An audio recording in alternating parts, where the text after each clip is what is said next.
Hello friends, welcome to my YouTube channel.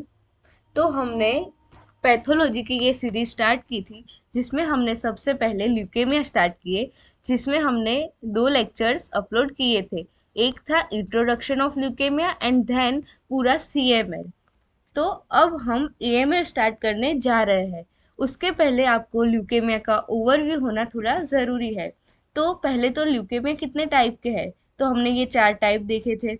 उसमें हमने जो भी क्रोमोसोमल एबनॉर्मलिटी है और जो भी एज है ल्यूकेमिया होने की, वो देख लिए थे पहले इंट्रोडक्टिव वाले वीडियो में।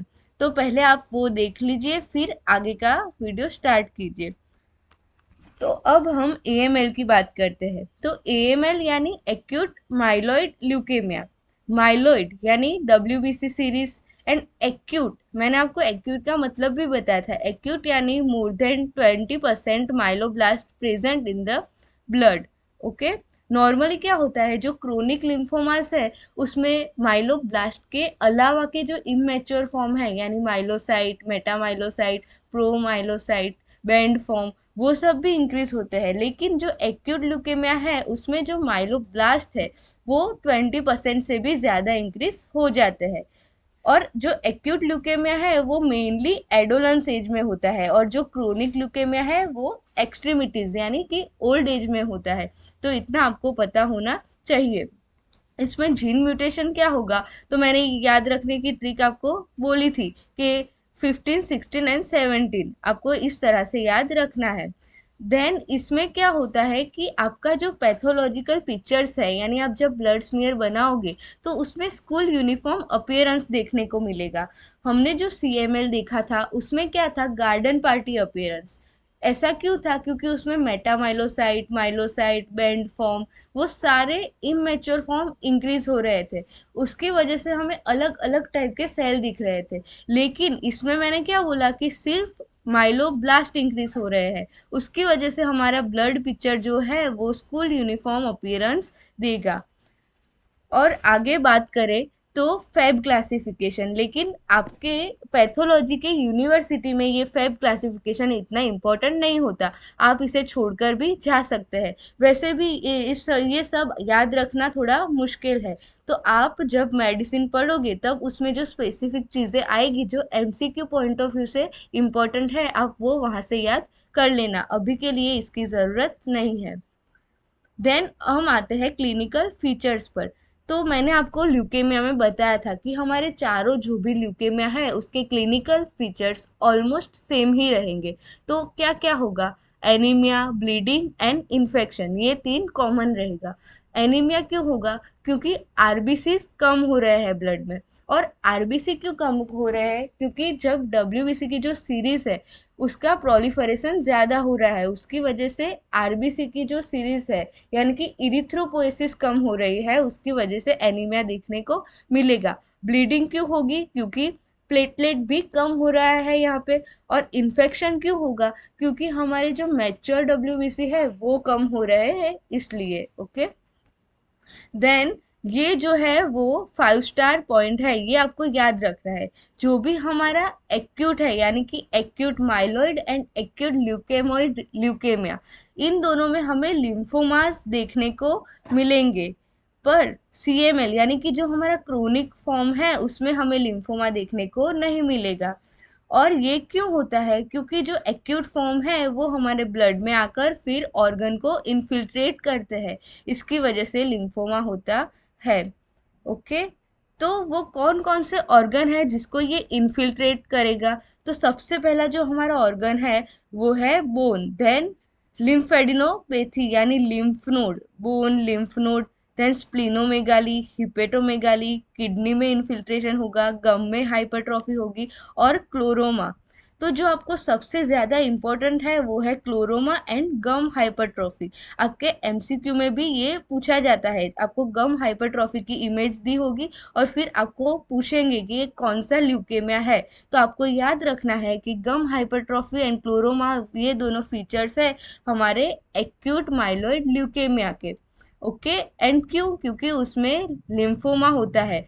इसका मतलब क्या है, ऑर्गन इन्फिल्ट्रेशन होगा।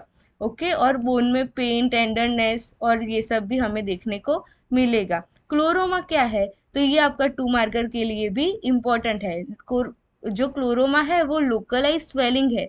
लोकलाइज तो किस जगह की, तो आइज की, हमारी जो ऑर्बिट है उसके आसपास लोकलाइज स्वेलिंग होती है।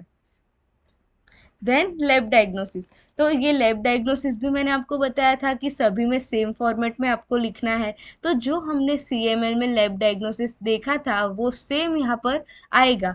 तो उसमें डिफरेंस क्या है, सिर्फ आपकी जो साइटोकेमिस्ट्री है और जो साइटोजेनेटिक्स है, इन दोनों में आपको डिफरेंस देखने को मिलेगा। बाकी ये सब सीएमएल का सेम रहेगा।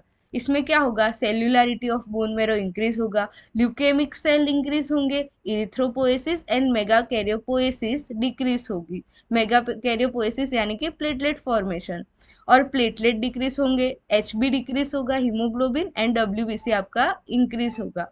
ओके। और साइटोजेनेटिक्स जो है उसमें आपको जीन म्यूटेशन लिखने हैं, और साइटोकेमिस्ट्री जो है उसमें आपको स्टेनिंग लिखनी है। तो आप यहाँ पर याद कर लीजिए, जो आपका एक्यूट माइलोइड ल्यूकेमिया है उसमें आपको MPO, Sudan black and NSE positive मिलेगा, और पास एंड एसिड फॉस्फेटेज नेगेटिव मिलेगा। तो आपको ये जो दो है वो एक्यूट लिम्फोइड ल्यूकेमिया में पॉजिटिव मिलेंगे। इस इसका क्या मतलब है कि आपका जो एक्यूट लिम्फोइड ल्यूकेमिया जो हम अगले लेक्चर में देखेंगे, उसका जब आप लैब डायग्नोसिस लिखोगे तो उसमें जो साइटोकेमिस्ट्री है उसमें आपको पास एंड एसिड फॉस्फेटेस को पॉजिटिव बताना है, और MPO, Sudan black and NSE को नेगेटिव बताना है, और अदर्स में आपका सीरम यूरिक एसिड आएगा। तो यहाँ तक आपको क्लियर होना चाहिए। फिर हम बात करते हैं माइक्रोस्कोपी की। तो मैंने आपको पहले ही बताया कि इसमें स्कूल यूनिफॉर्म अपीयरेंस होगा, यानी कि माइलोब्लास्ट प्रेजेंट होंगे। तो हमने जब क्रोनिक माइलोइड ल्यूकेमिया पढ़ा था तब हमने lymphocyte and myelocyte, lymphoblast and myeloblast, इन लोगों का डिफरेंस देखा था। तो जो लिम्फोब्लास्ट है और माइलोब्लास्ट है उनका जो डिफरेंस था उसमें मैंने बताया था कि जो आपका माइलोब्लास्ट है उसमें और रॉड प्रेजेंट होगा, यानी कि साइटोप्लाज्म में आपका रॉड जैसा स्ट्रक्चर प्रेजेंट होगा। और यहाँ पे सिर्फ माइलोब्लास्ट इंक्रीज हो रहे हैं तो आपको बहुत सारे और रॉड सेल दिखने को मिलेंगे, उसको हम फैगोट सेल भी बोलते हैं। ओके। और मैक्सिमम कौन से वाले क्लासिफिकेशन में आपको देखने को मिलेंगे, तो आपको ये याद रखना है कि M3 जो है हमारा उसमें हमें मैक्सिमम और रेड या फेगोट सेल देखने को मिलते हैं। और 2 मार्कर में भी आपका ये और रेड और फेगोट सेल का क्लासिफिकेशन पूछा जाता है। देन हम देखते हैं, ये मैंने आपको पहले ही बता दिया कि एएमएल और एएलएल का क्या डिफरेंस है, और उसमें कौन सी स्टेन पॉजिटिव और नेगेटिव आती है, तो ये आपको याद रखना है। देन बात करते हैं ट्रीटमेंट की। तो सबसे पहले ट्रीटमेंट हमने जो देखा था सीएमएल में उसमें और इसमें सेम ही रहेगा। तो ब्लड ट्रांसफ्यूजन, क्योंकि आरबीसी कम हो रहे हैं, प्लेटलेट ट्रांसफ्यूजन ब्लीडिंग की वजह से, और साइटोटॉक्सिक ड्रग थेरापी भी हम दे सकते हैं। देन हम एलोजेनिक बोन मैरो ट्रांसप्लांटेशन भी कर सकते हैं। ये सारा का सारा सेम रहेगा, जो सिर्फ डिफरेंस है वो है साइटोटॉक्सिक ड्रग थेरापी में। साइटोटॉक्सिक ड्रग थेरापी वहाँ पे इनिटिनिब की थी। इमेटिनिब के क्या था गाइस, मैं ही भूल गई, एक मिनट। हाँ, ओके, मिल गया। इमेटिनिब ओरल थेरापी था। आप याद रखना, याद रहे तो, वरना ये मेडिसिन में फिर से रिपीट होने ही वाला है। और जो एएमएल है आपका, उसमें आपकी जो ड्रग थेरापी है वो साइटोसिन एराबिनोसाइड की है। ओके। ये आप एक नाम याद रख सकते हो अगर आपको रखना हो तो, वरना आप सिर्फ ये ब्लड ट्रांसफ्यूजन, प्लेटलेट ट्रांसफ्यूजन और एलोजेनिक बोन मैरो ट्रांसप्लांटेशन भी याद रखेंगे तो आपकी यूनिवर्सिटी के लिए ये सफिशिएंट है। देन प्रोग्नोस्टिक फैक्टर, उसमें भी हमने थोड़ा प्रोग्नोसिस के बारे में देखा था और इसमें भी देख रहे हैं। तो आप ये ऐसे पढ़ोगे कि पहले आपने सीएमएल और एएमएल को पूरा पढ़ लिया, फिर आप एक पेज लो, उसमें कंपैरेटिवली बॉक्स बनाकर दोनों का डिफरेंस वाइज देख लो कि इसमें ये पॉइंट है। ओके। तो हम प्रोग्नोसिस फैक्टर्स देख रहे थे। तो प्रोग्नोसिस फैक्टर में हमारे पास दो टाइप के हैं, एक गुड प्रोग्नोसिस और एक बैड प्रोग्नोसिस। तो गुड प्रोग्नोसिस कब हम कहेंगे और बैड कब कहेंगे? तो पहले आपको क्या देखना है कि एज एंड क्लासिफिकेशन। तो एज में अगर एडोलेंस है यानी कि 40 ईयर से कम एज है तो गुड प्रोग्नोसिस है, और बहुत ज़्यादा कम एज या बहुत ही ज़्यादा एज यानी कि 55 से ज्यादा और 2 ईयर से कम एज, वो बैड प्रोग्नोसिस में आएगा। फिर 2, 3 एंड 4 जो क्लासिफिकेशन था फेब का, वो गुड प्रोग्नोसिस में आएगा। अगर और रॉड सेल प्रेजेंट है तो वो गुड प्रोग्नोसिस है। फिर जो म्यूटेशन हमने याद रखे थे यानी 15, 16, 17, वो वाले गुड है। उसके अलावा कोई भी म्यूटेशन आपको पूछा जाए तो वो बैड प्रोग्नोसिस में आएगा। ओके। एंड देन लास्ट में जो माइलोडिस्प्लास्टिक सिंड्रोम है, अगर ल्यूकेमिया हुआ और उसमें माइलोडिस्प्लास्टिक सिंड्रोम हुआ तो वो बैड प्रोग्नोसिस आएगा, और अगर नहीं हुआ तो वो गुड प्रोग्नोसिस में आएगा। ठीक है, तो इस यहाँ पे हमारा जो एक्यूट माइलोइड ल्यूकेमिया था वो खत्म हुआ। ओके, तो नेक्स्ट लेक्चर में हम देखेंगे acute lymphoid leukaemia, and then उसके साथ ही हम देखेंगे क्रोनिक लिम्फोइड ल्यूकेमिया। तो जुड़े रहिए हमारे साथ और चैनल को लाइक शेयर और सब्सक्राइब करना ना भूले। Thank you very much.